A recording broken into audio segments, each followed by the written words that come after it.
नमस्कार, मैं राणा यशवंत आपका न्यूज़ मास्टर में स्वागत करता हूं और आप देख रहे हैं न्यूज़ इंडिया। हाथी जब बच्चा होता है तो उसके पैरों में जंजीर पड़ी होती है। वो आगे बढ़ना चाहता है लेकिन जंजीर उसको रोक लेती है। वो ताकत लगाता है लेकिन जंजीर उस पर भारी पड़ती है। उसको धीरे धीरे इस बात का एहसास हो जाता है कि ये जो मेरे पैरों में जंजीर है वो मेरी ताकत से कहीं ज़्यादा मजबूत है। वो ठहरने लगता है, उसका वज़न बढ़ने लगता है, उम्र बढ़ने लगती है। समय के साथ साथ वो बहुत बड़ा हाथी हो जाता है।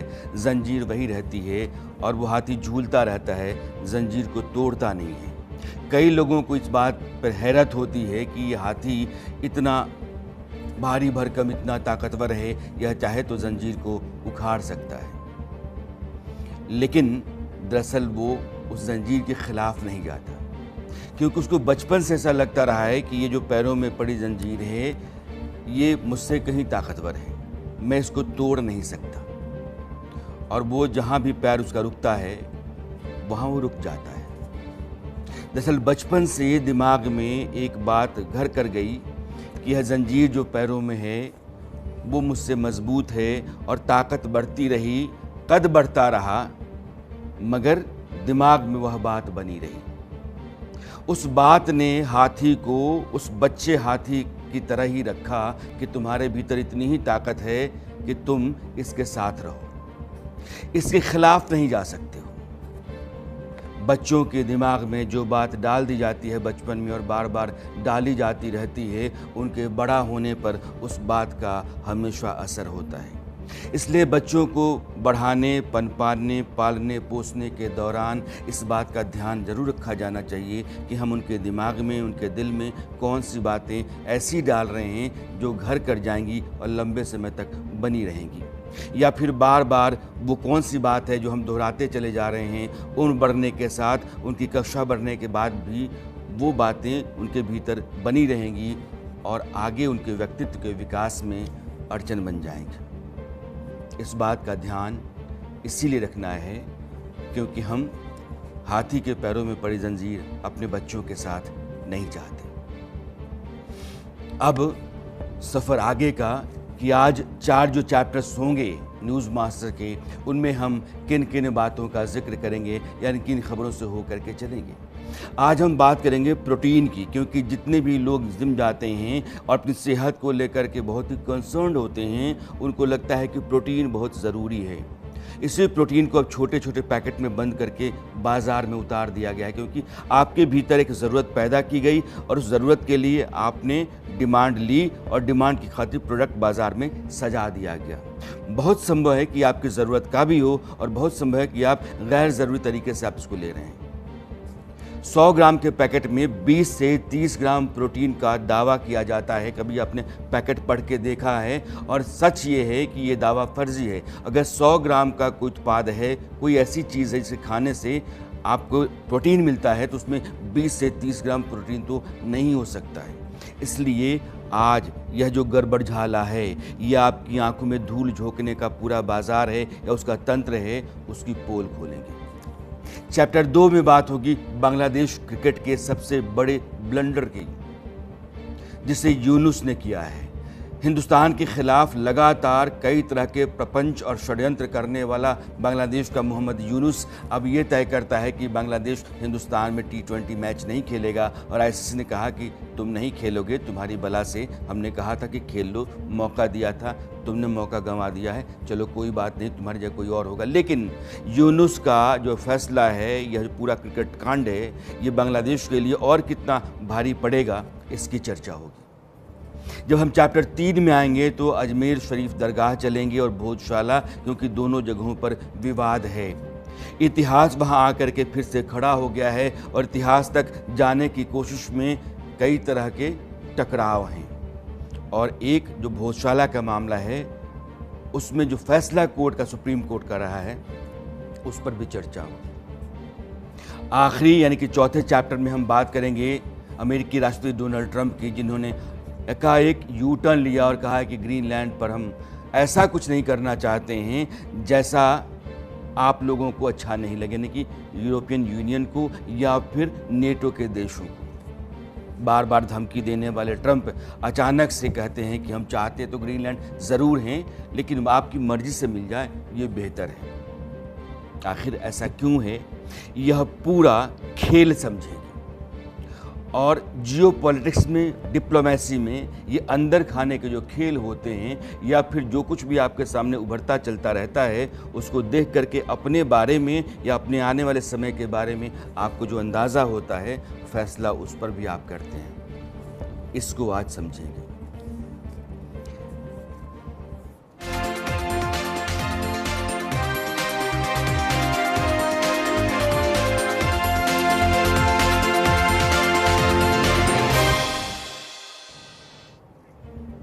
आजकल अगर आप किसी किराना स्टोर, मॉल या ऑनलाइन ऐप पर जाएं तो एक चीज़ आपको हर पैकेट पर चिल्लाती हुई दिखाई पड़ेगी और आपकी नज़र जाती भी है। High protein, 20 gram protein, 30 gram protein, biscuit, bread, दूध, दही, चिप्स, मखाना, बार, कुकीज़, यहाँ तक कि नमकीन में भी अब हाई प्रोटीन की बात कही जा रही है। सवाल यह है कि क्या भारत अचानक प्रोटीन की भयानक कमी से जूझ रहा है, या फिर यह एक मार्केटिंग गिमिक है और इसमें सेहत नहीं बल्कि डर बेचा जा रहा है, क्योंकि डर जो है उसका बाजार बहुत बड़ा होता है। और डर के बाजार को किसी दिन मैं आपको शो करूंगा। इस दुनिया में डर के ज़रिए इतनी चीज़ें बेची जा रही हैं कि आप समझिए कि आपकी गाढ़ी कमाई का बहुत बड़ा हिस्सा सिर्फ इसलिए जाता है क्योंकि आपके भीतर विज्ञापनों के ज़रिए, बाजार के कई इश्तहारों के माध्यम से एक डर बिठाया जाता है। डर की फैक्ट्री में आज झांकेंगे और समझें कि 20-30 ग्राम प्रोटीन लिखे इन प्रोडक्ट्स का असली खेल क्या है। और ये सब आपके लिए है, क्योंकि हम आपकी खातिर कुछ चीज़ें लेकर के आते हैं जिनकी सही तस्वीर आपके सामने रखें, और उससे आप अगर अभी तक किसी गलतफहमी में हैं, झांसे में हैं, या फिर आपका कुछ नुकसान हो रहा है, तो वही रुके और आप कुछ समझें, देखें, जानें। ये ट्रेंड कैसे शुरू हुआ? पिछले कुछ सालों में बार बार कहा गया कि भारतीय प्रोटीन डेफिशिएंट लोग हैं, यानी कि उनकी बॉडी में प्रोटीन कम होती है। वैसे यह बात पूरी तरीके से गलत भी नहीं है। गाँव में, गरीब आबादी में, बच्चों में और महिलाओं में प्रोटीन की कमी एक बड़ी सच्चाई है हिंदुस्तान की। लेकिन इस असलियत को पकड़कर बाजार ने एक नया डर पैदा किया। डर ये कि अगर आप रोज़ हाई प्रोटीन पैकेट नहीं खा रहे हैं तो आप कमज़ोर हैं या कमज़ोर हो रहे हैं। डर ये कि बिना प्रोटीन शेक, बिना प्रोटीन बार, बिना प्रोटीन दूध आपकी सेहत आधी अधूरी है। अगर आप तंदुरुस्त रहना चाहते हैं, आप चाहें कि आपका टेस्ट हो और सारा टेस्ट आपका बिल्कुल सही दिखाई पड़े, तो आपको प्रोटीन इनटेक पर ज़रूर ध्यान देना चाहिए। खेल यहीं से शुरू हुआ। मार्केट ने जिम जाने वाले तक को खुद को सीमित नहीं रखा, उन्हीं तक नहीं गया वो। उसने हर आदमी को टारगेट बनाया। बच्चा हो, नौजवान हो, महिला हो, बुजुर्ग हो, कामकाजी हो या घर में बैठा हुआ कोई आदमी हो, आपको और प्रोटीन चाहिए, यह बात बार बार बताई जाती है। अब आते हैं उस जादुई लाइन पर जो हर पैकेट पर लिखी होती है, वही 20 ग्राम प्रोटीन, 30 ग्राम प्रोटीन। यह लाइन बड़ी बड़ी दिखती है क्योंकि आपकी आंखों को जहां खींचना है, विज्ञापन का बाजार उसके लिए अपनी रणनीति बनाता है। उस पर करोड़ों खर्च होते हैं कि विज्ञापन कैसे किया जाना चाहिए, आपकी आंखों को कौन सी बात जा कर के पकड़ ले, या आप कौन सी चीज़ आपकी आंखों तक पहुंच जाए। इसके लिए उसकी डिज़ाइन से लेकर के उसके पूरे कंटेंट पर बहुत काम होता है। उसके प्रमोशन का एक बड़ा मार्केट है और बहुत आकर्षक लगता है। लेकिन इसके पीछे की सच्चाई छोटे अक्षरों में छुपी होती है, बहुत छोटे। जैसे आप जाते हैं इंश्योरेंस के लिए तो आप दस्तखत कर देते हैं, या आप लोन लेते हैं, दस्तखत कर देते हैं, बहुत सारे पन्ने होते हैं, उन पर छोटे छोटे अक्षरों में जो कुछ भी लिखा होता है। दरअसल आप किसी भी विवाद में जब जाते हैं तो वो जो छोटे छोटे अक्षरों में लिखी हुई बात होती है, वो बैंकों के लिए या लोन देने वाली संस्थाओं के लिए आपके खिलाफ बड़ा काम करती है। और वही छोटी छोटी बातें जो पैकेट पर लिखी होती हैं, वो धोखाधड़ी हैं, उसका सबूत हैं। पैकेट यह नहीं चिल्लाता कि 30 ग्राम प्रोटीन पूरे पैकेट में है या एक सर्विंग में है। वो सर्विंग कितनी है यह भी अक्सर भ्रमित करने वाला होता है। मैं आपके सामने एक उदाहरण रखता हूँ। एक हाई प्रोटीन बिस्किट जिसके ऊपर लिखा है 20 ग्राम प्रोटीन, लेकिन जब आप पीछे देखेंगे तो आपको पता चलेगा कि 20 ग्राम प्रोटीन 100 ग्राम सर्विंग में है, और उसी 100 ग्राम में 20 से 25 ग्राम शुगर भी है, रिफाइंड आटा भी है, पॉम ऑयल भी है, फ्लेवर और प्रिजर्वेटिव भी है। अब सोचिए कि प्रोटीन का हिस्सा कितना बचा है, और आप यह समझ के खा रहे हैं कि आप तो 20 ग्राम प्रोटीन खा रहे हैं। असल में शुगर और प्रोसेस्ड फैट, इनकी मात्रा ज़्यादा होती है। अब सवाल यह है कि इस प्रोटीन को बढ़ाया कैसे जाता है। ज़्यादातर जो पैकेज फूड होते हैं उनमें प्रोटीन कुछ यूं बढ़ाया जाता है कि सोया प्रोटीन, आइसोलेट मिलाकर, वे पाउडर मिलाकर, दूध के सॉलिड्स को मिलाकर, या फिर साधारण दाल और चने को पीस करके। यानी कि जो चीज़ें हमारी रसोई में होती हैं और वो लगातार हमारा रिवाज है, हमारी परंपरा के साथ खान पान का हिस्सा हैं, उन्हें प्रोसेस किया गया, उन पर चमकदार पैकेट चढ़ाया गया और फिर बाजार में ला करके खड़ा कर दिया गया, 3 गुना से 4 गुना दाम पर बेचा गया। चना वही है, दाल वही है, दूध वही है, फर्क बस इतना है कि अब उस पर लिखा है हाई प्रोटीन।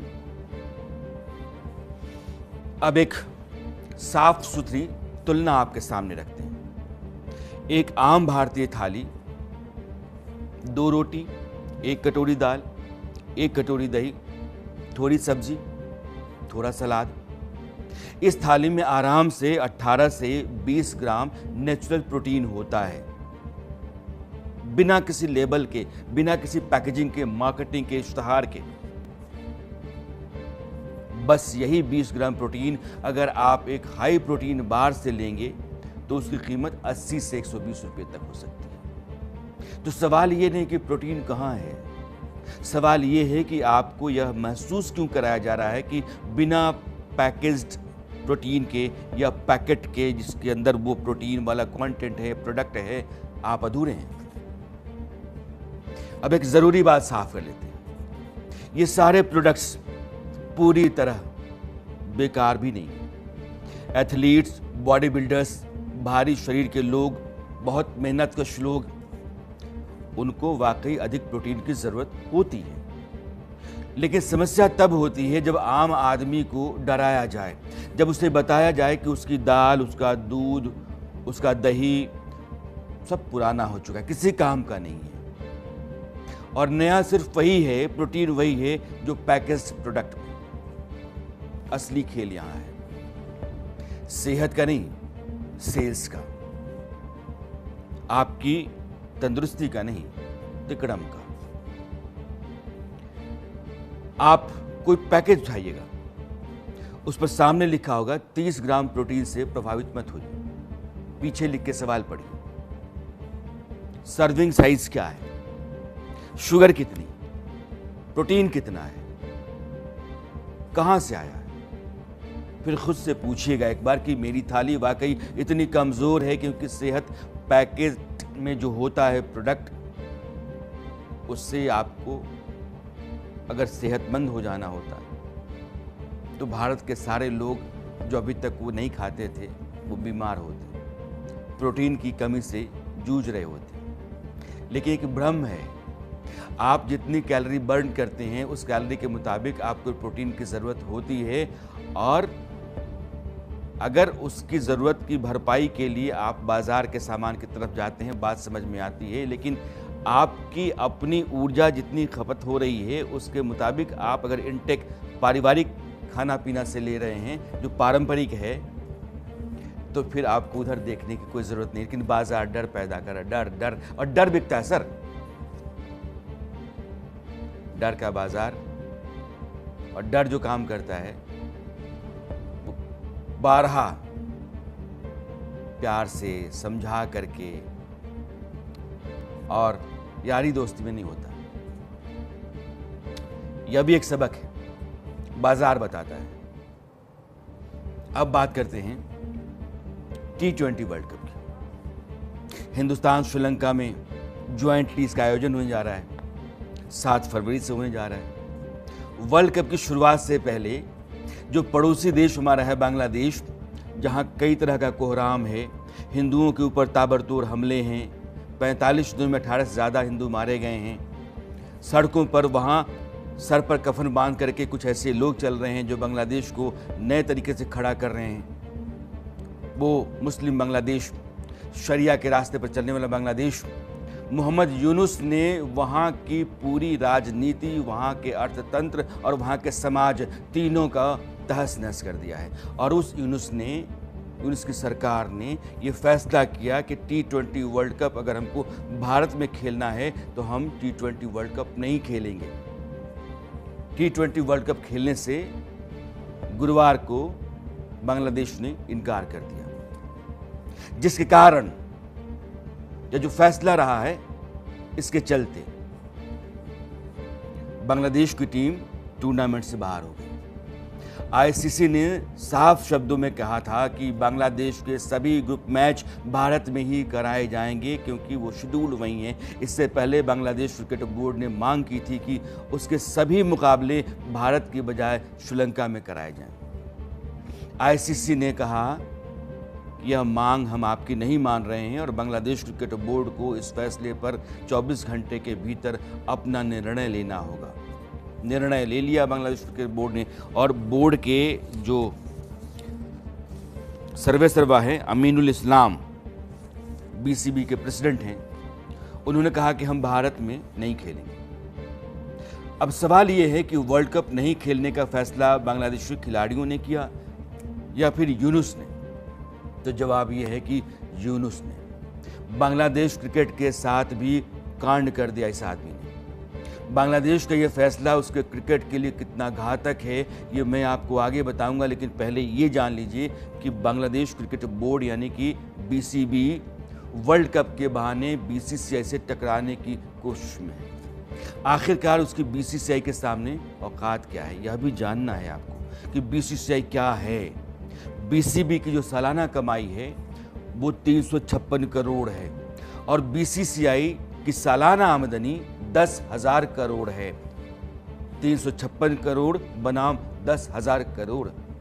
आसिफ नजरूर जो बांग्लादेश के खेल सलाहकार हैं वो क्या कह रहे हैं, आप इसको सुनिए जरा। আমাদের যে নিরাপত্তা ঝুঁকি ভারতে খেলার ক্ষেত্রে সেই নিরাপত্তা ঝুঁকি পরিস্থিতির কোনো পরিবর্তন ঘটে নাই। আমাদের যে নিরাপত্তা ঝুঁকির যে আশঙ্কা তৈরি হয়েছে এটা কোনো বায়বীয় বিশ্লেষণ বা ধারণা থেকে হয় নাই, এটা একটা সত্যিকারের ঘটনার থেকে হয়েছে, যেখানে আমাদের দেশের একজন সেরা প্লেয়ারকে উগ্রবাদীদের কাছে মাথা নত করে ভারতীয় ক্রিকেট বোর্ড তাকে ভারত থেকে বের করে দিয়েছে, সোজা কথা বের করে দিতে বলেছে। তো এখন আইসিসি যে টুর্নামেন্টটা তো ভারতেই হবে।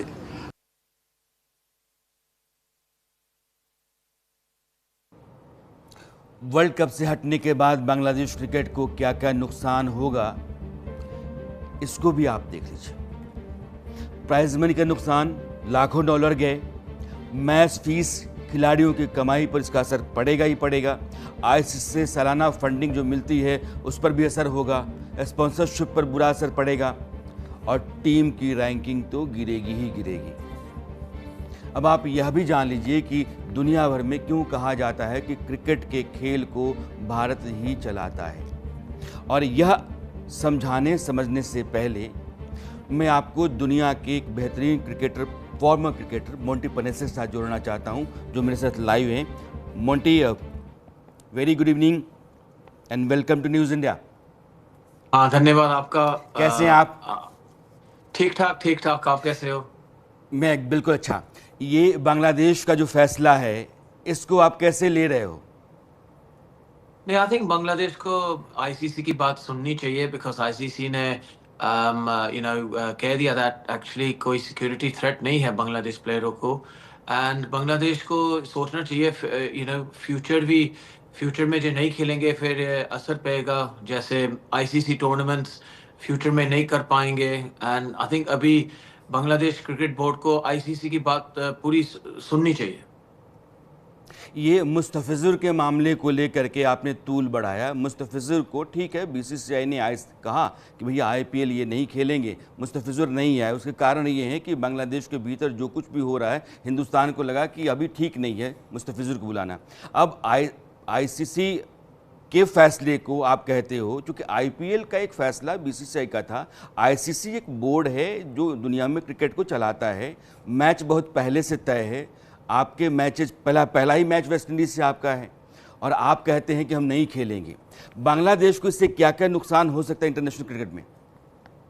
ये काफी नुकसान हो सकता है। इंडिया फिर कह सकते हैं हम बायलैटरल सीरीज नहीं खेलना चाहते, एंड और भी देशों हो सकते हैं जो नहीं खेलना चाहते बांग्लादेश में।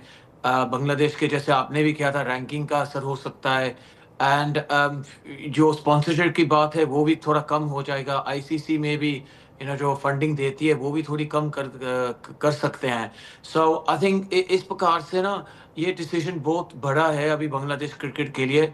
बहुत सोच समझ के डिसीजन लेना चाहिए, एंड ये सोचना चाहिए क्रिकेट के ऊपर कितना असर पड़ेगा बांग्लादेश के लिए। सो आई थिंक आईसीसी ने कह दिया कोई सिक्योरिटी का कोई थ्रेट तो है नहीं। सो आई थिंक बांग्लादेश को खेलना चाहिए इंडिया में। आईसीसी सुप्रीम बॉडी है क्रिकेट की और आईसीसी ने कहा कि आपको मैच खेलना है, आपने कहा कि हम मैच नहीं खेलेंगे। क्या आईसीसी के पास ये राइट है कि आपको इंटरनेशनल क्रिकेट में बैन कर दे? नहीं, बैन की बात तो जो ज़्यादा आई थिंक स्ट्रिक्ट पनिशमेंट है, पर आई थिंक आईसीसी ने कह दिया दैट लोग बांग्लादेश सेफ है, इंडिया में आना खेल भी सकते हैं, एंड थोड़ी कोऑपरेशन दिखानी पड़ेगी आई थिंक बांग्लादेश को। बिकॉज फिर क्या हो जाएगा ना, फ्यूचर में जो आईपीएल के प्लेयर्स हैं बांग्लादेश के वो फिर में भी नहीं खेल पाएंगे। जैसे आपने क्या प्लेयर्स फीस की भी थोड़ी कम हो सकती है, एंड सबसे बिगेस्ट है ना इनकम की बात। एंड बांग्लादेश प्रीमियर लीग भी है, जो बाहरले प्लेयर हैं वो भी फिर में भी सोचेंगे दैट मे बी हम नहीं खेलना चाहते बांग्लादेश प्रीमियर लीग में। जो बोर्ड है वो भी प्रेशर डाल पाएंगे। सो आई थिंक ये बहुत बड़ा डिसीजन है, एंड ये अच्छा नहीं लगेगा इतने एक दो वक्त में तो टूर्नामेंट की शुरुआत है। सो बांग्लादेश को पूरा सपोर्ट करना चाहिए आईसीसी का डिसीजन, एंड जो आईसीसी अभी कह रहे हैं, वो जो भी एडवाइस दे रहे हैं वो एडवाइस को हजम करना चाहिए बांग्लादेश को। मोंटी, अब मैं टीम इंडिया की तरफ आ रहा हूं, क्योंकि T20 वर्ल्ड कप अब शुरू होने जा रहा है। टीम इंडिया को आप देख रहे हैं, क्या संभावना है टीम इंडिया को लेकर के? नहीं, टीम इंडिया की टीम तो टीम कैसी strong दिख रही है? हाँ, इंडिया की टीम तो बहुत स्ट्रांग अभी दिख रही है। देखो लास्ट T20 गेम में न्यूजीलैंड के खिलाफ एक कंप्लीट परफॉर्मेंस ही था, एंड आई थिंक यही लिहाज से खेलना पड़ेगा भारत को। एंड बैटिंग में भी बहुत स्ट्रांग है, बॉलिंग डिपार्टमेंट अभी स्ट्रांग है, सो सब चीज़ों में स्ट्रांग है। बट एक मीडिया का प्रेशर होता है ना, क्रिकेट फैंस का प्रेशर, वो कैसे संभालना, वो सबसे आई थिंक हार्डेस्ट चीज़ है अभी भारत के लिए। अगर मैं मोंटी से जानना चाहूं कि इस बार के वर्ल्ड कप में फाइनल में कौन सी दो टीमें वो देखना चाहते हैं, या फिर उनको लगता है कि इन दो टीमों के पहुंचने की बहुत संभावना है? या लुक, आई थिंक मेरे हिसाब से इंडिया और इंग्लैंड फाइनल में आ सकते हैं। ये दोनों टीम्स अभी काफ़ी स्ट्रांग है T20 में। बट भारत फेवरेट्स है जीतने के लिए, भारत का ये टूर्नामेंट है जीतने के लिए। सो भारत के ऊपर है कैसे वो खेलेंगे, कैसे प्रेशर संभालेंगे। और जैसे हमने देख लिया ना, जो पोटेंशियल है ये भारत टीम का, इतना हाई स्कोर करना जो लास्ट गेम में कर पाए न्यूजीलैंड के खिलाफ, ये बेंचमार्क है। ऐसे ऐसे खेलना पड़ेगा भारत को। आई थिंक वो एवरी चांस है जीतने के लिए। मोंटी, जुड़ने के लिए और हमसे बात करने के लिए बहुत बहुत शुक्रिया। Thank you, thanks a lot. धन्यवाद। और अब इसी बांग्लादेश को थोड़ा और समझ लेते हैं कि बांग्लादेश में यूनुस का इलाज करने के लिए कुछ और भी बंदोबस्त हो रहा है। जो कमाई होती है, बांग्लादेश की जो माली हालत है, उसमें जो सबसे बड़ा योगदान है वो टेक्सटाइल इंडस्ट्री का है, जिसे भारत अब ख़त्म करने पर आमादा है, ऐसा लग रहा है। भारत ने अगले 4 साल के लिए, यानी कि 2030 तक के लिए टेक्सटाइल और अपरल एक्सपोर्ट को 2 गुना से ज़्यादा करने का टारगेट रखे हुए। वो इसको 40 अरब डॉलर से बढ़ाकर सब 100 अरब डॉलर तक ले जाना चाहता है। और इस महत्वाकांक्षी योजना को पूरा करने के लिए हिंदुस्तान ने अपने फ्री ट्रेड एग्रीमेंट वाले देशों को निर्यात दुगना करने पर फोकस करना शुरू कर दिया है। यानी कि जिन देशों के साथ हमारा टैरिफ वहाँ भी नहीं, यहाँ भी नहीं, तो उनके यहाँ आप लगातार माल भेजो। क्योंकि बांग्लादेश चूंकि वीकर कंट्री के सेक्शन में आता है, तो वो यूरोपियन कंट्रीज़ और अमेरिका जैसे देशों को जब अपना माल भेजता है, सामान भेजता है, तो वो टैरिफ फ्री होते हैं, उन पर कर नहीं लगता है, इसलिए वो सस्ते हो जाते हैं और वहाँ सस्ते मजदूर हैं। तो जिस रेट पर बांग्लादेश टेक्सटाइल का सामान बेचता है, यानी कि कपड़े जो दुनिया में वो सिलता है और उसके सिले हुए कपड़े बिकते हैं, हिंदुस्तान अब फ्री ट्रेड एग्रीमेंट के जरिए, एफटीए के जरिए उन देशों को अपने बाजार के तौर पर इस्तेमाल करने जा रहा है जहां टेक्सटाइल अपैरल की मांग है, और इससे बांग्लादेश को बहुत नुकसान होगा। कालीन, हैंडलूम और रेशमी सामान या पारंपरिक और हाई वैल्यू सेगमेंट में जो चीज़ें ये आती हैं, ये सब कुछ। इसके अलावा उन ज़िलों को भी एक्सपोर्ट के नक्शे पर लाया जा रहा है जो अभी तक एक्सपोर्ट से जुड़े नहीं थे। भारत का यह टारगेट बांग्लादेश पर सीधे असर डालेगा दुनिया के बाजार में। टेक्सटाइल एक्सपोर्ट में बांग्लादेश एक बड़ा प्लेयर है और उसकी जीडीपी का जो कुल एक्सपोर्ट करता है 80% कंट्रीब्यूशन है इसी का। यह सेक्टर बांग्लादेश की अर्थव्यवस्था का बैकबोन मानकर चलिए। इस कामयाबी की एक बड़ी वजह है उसे मिलने वाला वही एलडीसी जो लीस्ट डेवलप्ड कंट्री का दर्जा है। यूरोपीय यूनियन, अमेरिका, इन सब के बाज़ार में ड्यूटी फ्री सामान वो अपना पहुंचा देता है, बेच लेता है और भारत के मुकाबले कम कॉस्ट में उसका सामान होता है। हिंदुस्तान उसी कॉस्ट को नीचे ले जा करके बांग्लादेश के सामान की जगह अपने सामान को बेचने की तैयारी कर रहा है और टेक्सटाइल मिनिस्ट्री एक बहुत बड़े प्लान पर काम कर रही है। इसका मकसद एफटीए पार्टनर्स के साथ भारत की निर्यात हिस्सेदारी को जो मौजूदा 5.8% है उसको बढ़ा करके 12% करने की है। इसके साथ ही हाई वैल्यू प्रोडक्ट्स की ब्रांडिंग को भी मजबूत किया जाएगा। भारत की सरकार एक ऐसी स्ट्रैटेजी पर भी काम कर रही है जिससे एक्सपोर्ट में डाइवर्सिफिकेशन लाया जा सके और उसके तहत भारत का टारगेट टॉप 40 देशों के आयात में अपनी हिस्सेदारी को दोगुना करके 4.8% से बढ़ा करके 10% करने की है। अमेरिका, यूरोपीय यूनियन और ब्रिटेन जैसे पारंपरिक बाजार भारत के निर्यात का लगभग 55% हिस्सा है और वहीं जबकि ऑस्ट्रेलिया, कनाडा, बांग्लादेश, यूएई और श्रीलंका जैसे जो इमर्जिंग मार्केट्स हैं वहाँ 20% का कंट्रीब्यूशन है इंडिया का। इसलिए भारत बांग्लादेश की रीढ़ की हड्डी तोड़ेगा 2030 तक अगर यही प्लानिंग भारत की चलती रही और इसी स्ट्रैटेजी पर हिंदुस्तान चलता रहा तो। अब अगला चैप्टर 3 और बात हम करेंगे अजमेर शरीफ। अजमेर शरीफ एक बार फिर से सुर्खियों में और कारण है विवाद। विवाद क्या है? दरगाह को हिंदू पक्ष के जो लोग हैं या हिंदू पक्षकार हैं वो कह रहे हैं कि शिव मंदिर रहा है। महाराणा प्रताप सेना के जो राष्ट्रीय अध्यक्ष हैं राजवर्धन सिंह परमार, उनकी ओर से सूफी संत ख्वाजा मोइनुद्दीन चिश्ती की जो दरगाह है उसमें शिव मंदिर होने का दावा किया गया।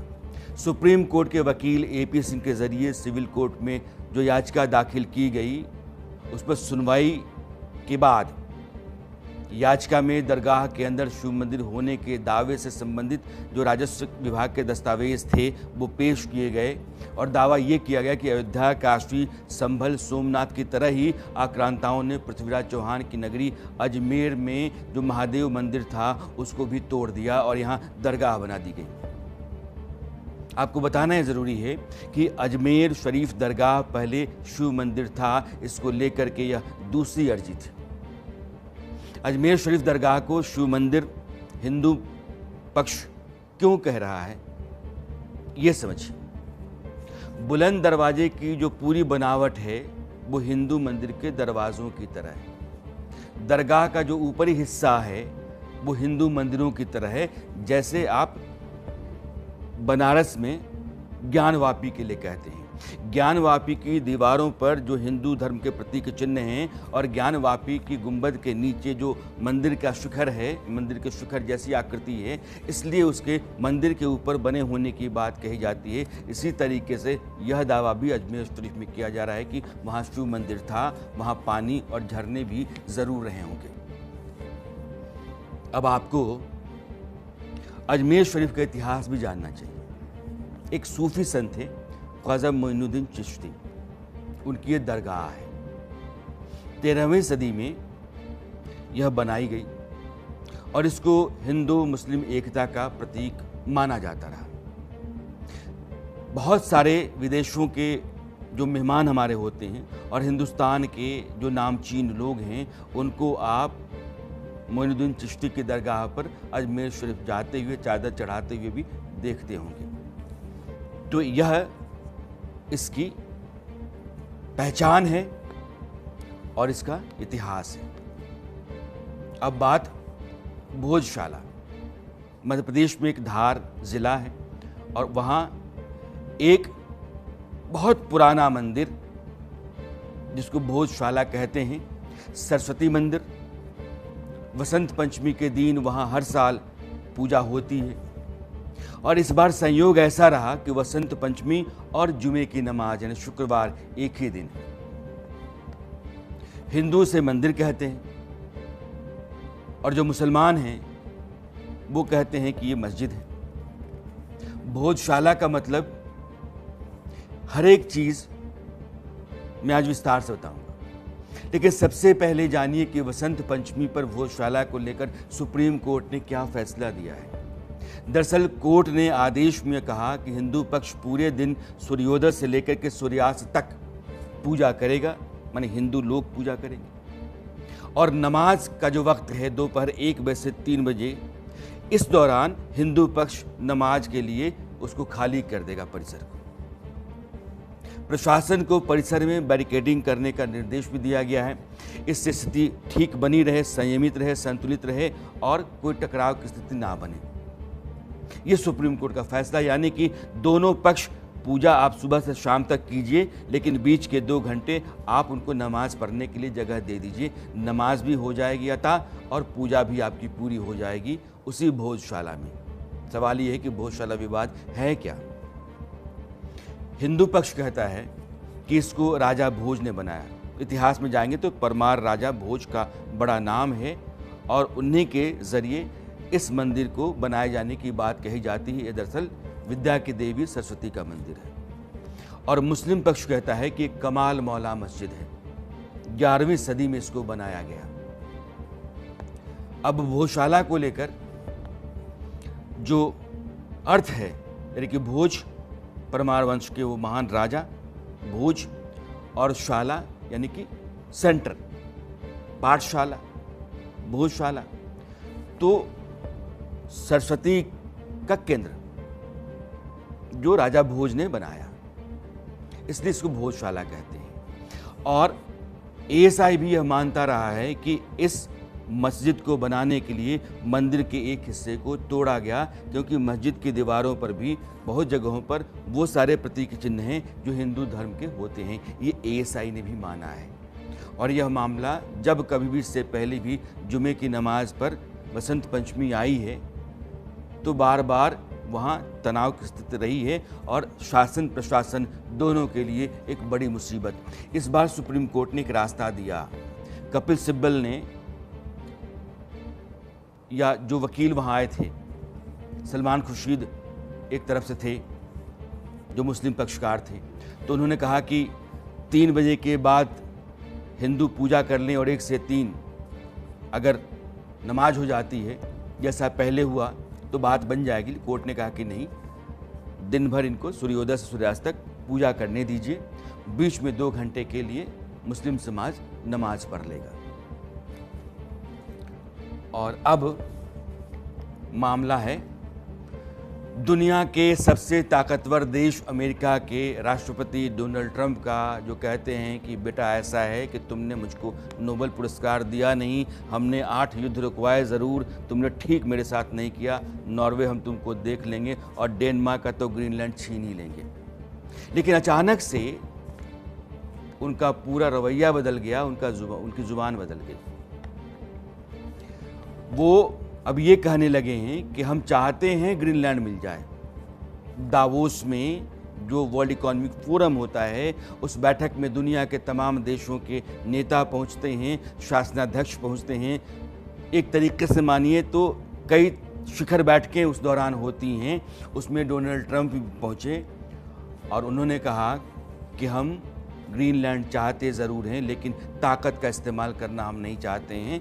और यूरोप के जितने भी नेता हैं, यूरोप के जितने भी देश हैं, खास करके नेटो के, उनके साथ हम अपने संबंधों को बेहतर रखना चाहते हैं। क्या लगता है, डोनाल्ड ट्रंप डर गए? डोनाल्ड ट्रंप ग्रीनलैंड को चाहने के बाद भी कुछ ऐसा है जिसको लेकर के ठहर गए, सहम गए? ऐसा क्या हुआ कि डोनाल्ड ट्रंप ने ग्रीनलैंड लेने की जिद कि ये हमारा तो 51st स्टेट है, हम कनाडा को भी लेंगे, ग्रीनलैंड को भी लेंगे और वेनेजुएला को तो हमने लगभग ले ही लिया है, उसका प्रेसिडेंट तो हमारे यहाँ कैदी बना पड़ा है। दरअसल क्या हुआ, इसको आप समझिए। यहाँ 3 नेताओं को मैं आपको दिखाना चाहता हूँ और ये डोनाल्ड ट्रंप हैं, शी जिनपिंग हैं, चीन के प्रेसिडेंट हैं, और पुतिन हैं, रूस के प्रेसिडेंट हैं। पुतिन का हमला चल रहा है कहाँ? यूक्रेन के ऊपर। यूक्रेन यह बात मानने को तैयार नहीं है कि हम अपनी ज़मीन गंवा करके पुतिन के साथ कोई समझौता करें, और यह युद्ध 3 साल 4 साल होने को आ रहे हैं। 2022 से 2026 फरवरी में 4 साल पूरा हो जाएंगे। युद्ध में पुतिन ने बहुत तबाह किया यूक्रेन को और बहुत बड़ा हिस्सा ले रखा है। बावजूद इसके चाहते हैं कि अब रास्ता बन जाए और युद्ध रुक जाए। युद्ध रुकने की शर्त इनकी ये है कि जो 20% ज़मीन हमने यूक्रेन की कब्जा कर रखी है वो हमारे पास रहे। डोनाल्ड ट्रंप चाह रहे थे कि ये नेटो के साथ होने से ज़ेलेंस्की जो यूक्रेन के राष्ट्रपति हैं मानने को तैयार नहीं है। वो कह रहे हैं कि यार मैं अपनी ज़मीन का 1 इंच भी नहीं छोड़ूंगा, यह युद्ध तो नहीं रुकेगा। और नेटो के देशों के साथ वो जा कर के कहते हैं कि हमको गोला दो, बारूद दो, साथ दो, हमारी इज्जत दांव पर है और आपकी साख भी है, क्योंकि हम तो आपके साथ जुड़ना चाहते थे, हम नेटो का मेंबर बनना चाहते थे और हम मेंबर बनने के चक्कर में बने तो नहीं, और रूस ने हम पर हमला कर दिया। अब ज़मीन भी हमारी जाएगी, कैसे होगा? आपकी नाक कटेगी, मेरी ज़मीन जाएगी, दोनों ठीक नहीं है। ट्रंप को लगता है कि पैसा तो नेटो को हम दे रहे हैं ज़्यादा, हमारा सब कुछ वहाँ जा रहा है। नेटो वाले ठीक है, नेटो कर रहे हैं, लेकिन ट्रंप का ये है कि अमेरिका का कंट्रीब्यूशन नेटो में ज़्यादा होता है। तो इनको लगा कि नेटो के साथ ही हम कुछ खेल कर दें। ग्रीनलैंड पर इन्होंने दावेदारी कर दी कि ग्रीनलैंड हमारा है, और दावोस में भी इन्होंने कहा कि ग्रीनलैंड हमारा ही रहा था, बीच में अगर किसी का हो गया इसका मतलब ये नहीं है कि हमारा नहीं है। लेकिन अब ग्रीनलैंड पर जैसे ही इन्हें दावेदारी की, वैसे ही बहुत सारे देश जो नेटो के थे वो डेनमार्क के साथ खड़ा हो गए, क्योंकि डेनमार्क का हिस्सा ग्रीनलैंड है। वो स्वायत्त तो है, लेकिन उसकी विदेश नीति और रक्षा यह दोनों डेनमार्क के पास है। डेनमार्क के साथ नॉर्वे खड़ा हो गया, और ये सारे देश आप देखना, France, Germany, Netherlands, Finland, Britain, Sweden, और इन सबों ने कहा कि हाँ हम लड़ेंगे।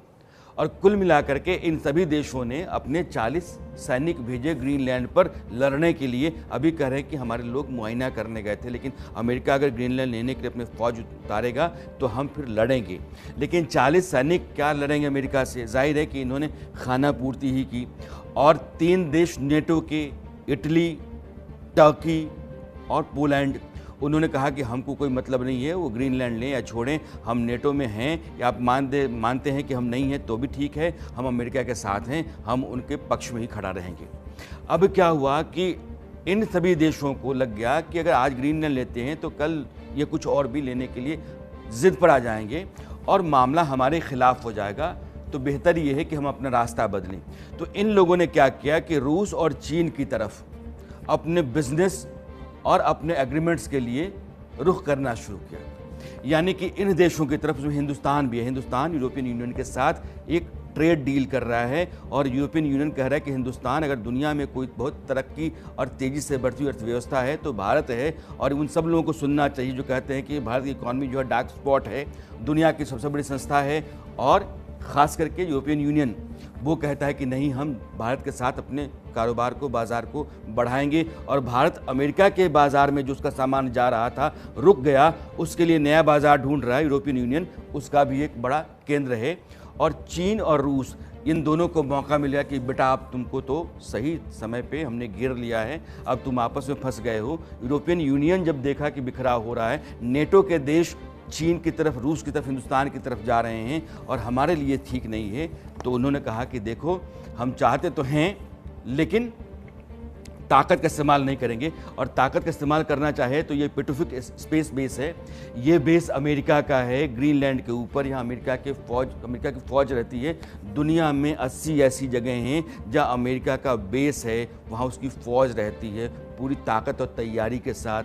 ये जो पेसिफिक स्पेस बेस है, यहीं से ग्रीनलैंड को अमेरिका जीत सकता है। लेकिन माहौल ख़राब हो जाएगा, वो नेटो वाले सारे बिदक करके कहीं और चले जाएंगे, दुनिया एक अलग तरीके के पोलराइजेशन का हिस्सा हो जाएगी और उसमें अमेरिका अकेला पड़ जाएगा। इसलिए उन्होंने कहा कि यार, मैं चाहता तो हूँ कि ग्रीनलैंड मुझे मिल जाए, लेकिन हम तुम लोगों के खिलाफ ताकत का इस्तेमाल नहीं करेंगे।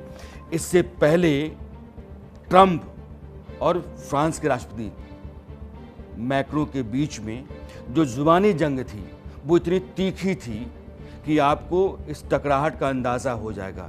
लेकिन ट्रंप, जो अचानक सिरफिरे माने जाते हैं, उनको बुद्धि आ गई और उन्होंने अपना फैसला बदला है। ये बातचीत जो दोनों के बयान थे ना, इन दोनों के बयान को सुनने के बाद आपको अंदाज़ा होगा कि ये मामला कितना तीखा हो चला था। Emmanuel Macron, I watched him yesterday with those beautiful sunglasses. What the hell happened? Emmanuel Macron, I watched him yesterday with those beautiful sunglasses. What the hell happened? We do believe that we need more growth, we need more stability in this world. But we do prefer respect to bullies. We do prefer science to plotism. And we do prefer rule of law to brutality. We do believe that we need more growth, we need more stability in this world. But we do prefer respect to bullies. We do prefer science to plotism. And we do prefer rule of law to brutality.